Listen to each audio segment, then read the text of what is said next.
Good day. We proceed to the last part of our pattern, which is the title with Sierpinski triangle. Kung makikita nyo po sa una is the console that right line, then the overall command of the loop, which is the enter the size or the commandments sa ating magiging pattern. Then our formula has the integer size dahil nakadepende sa atin kung paano natin gagamitin yung ating pinakang pattern. Then int is equal int dot parse console dot readline, then the important key, which is the closing open parenthesis, then the double dot or the dot and the comma. Then we proceed to the first part, which is the form with the int row is equals to the 1, then the row is greater than to the size, and the row is double plus. Then from this part is it also connected with a single or the part of the pattern, which is the upper part. Then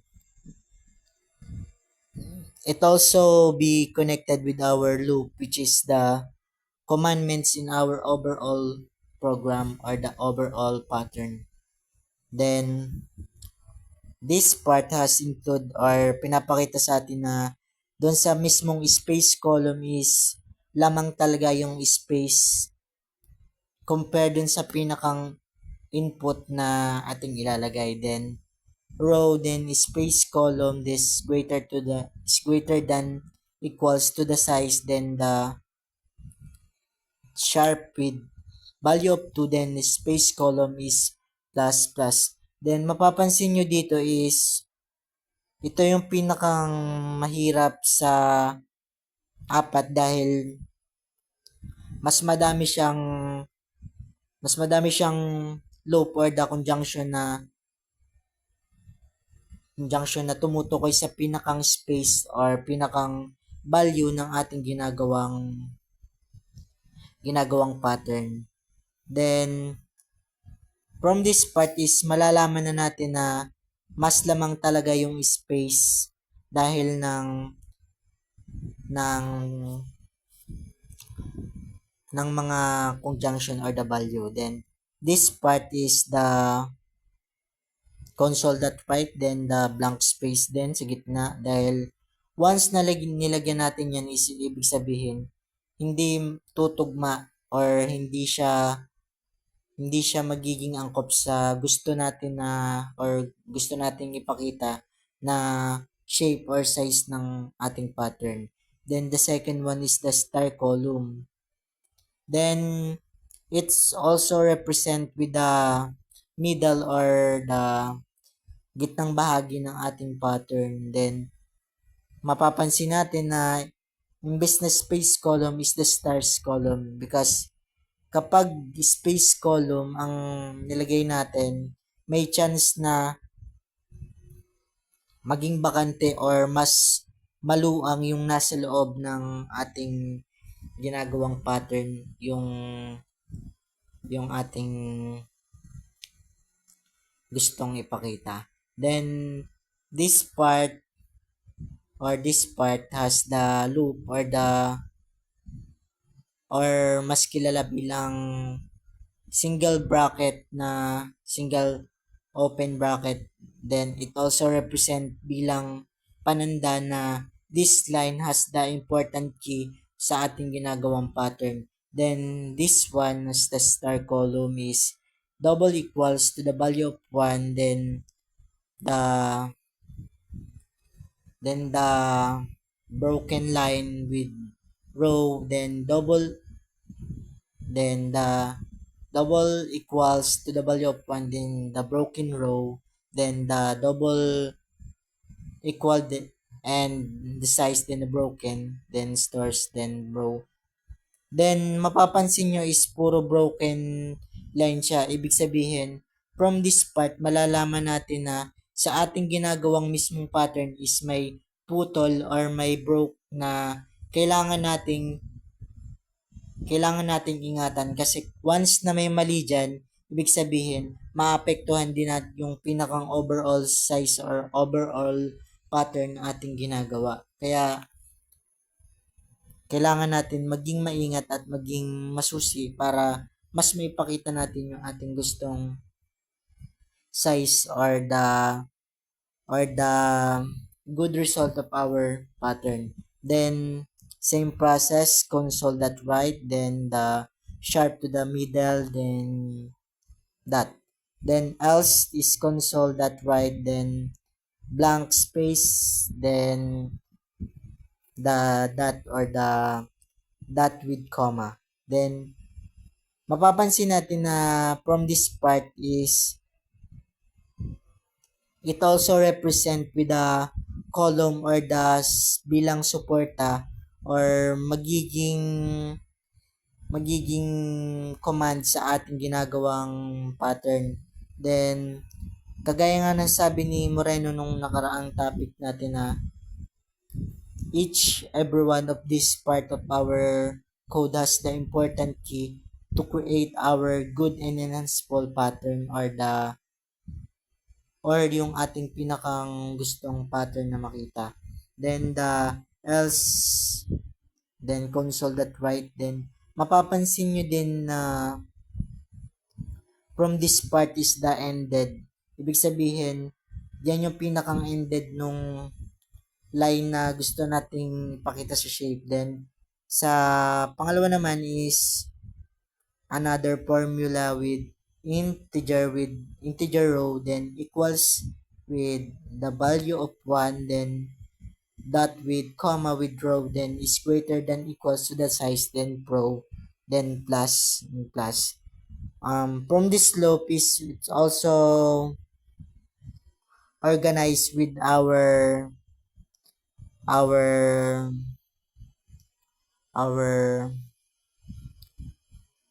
probability to create our exact pattern or the good result. Then from this part is makikita po natin na same process lang din po nung nasa una but they different to the second one, which is the star column or the mali pala.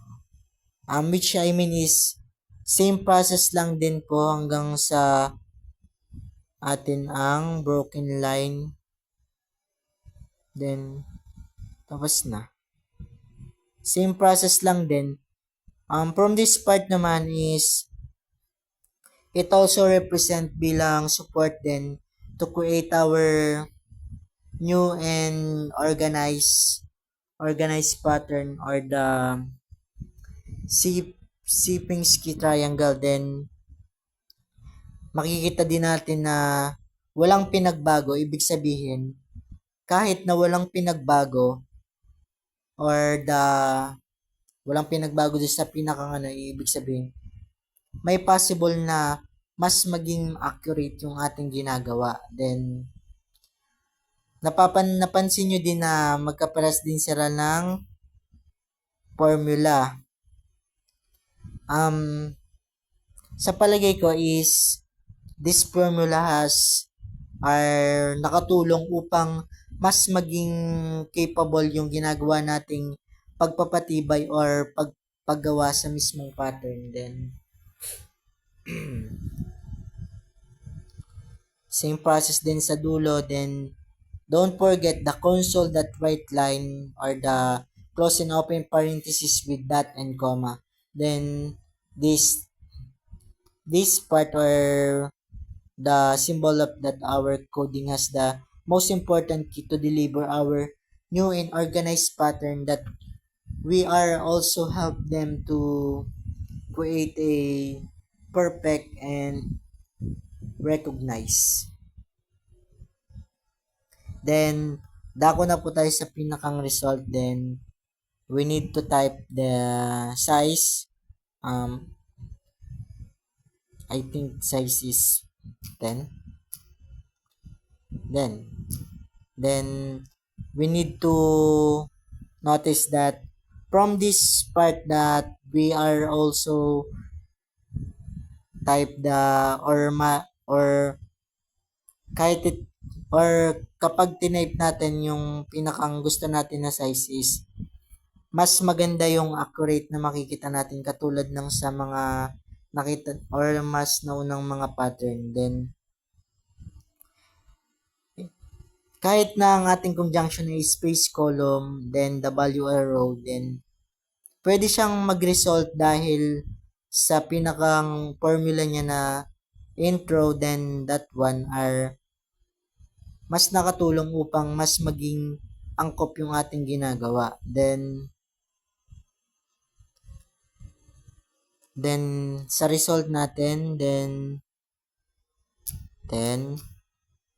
we are also notice that sa size pa lang makikita na natin na lamang din yung false value or the interpretation of the false or the support with that. Then we are also notice that from this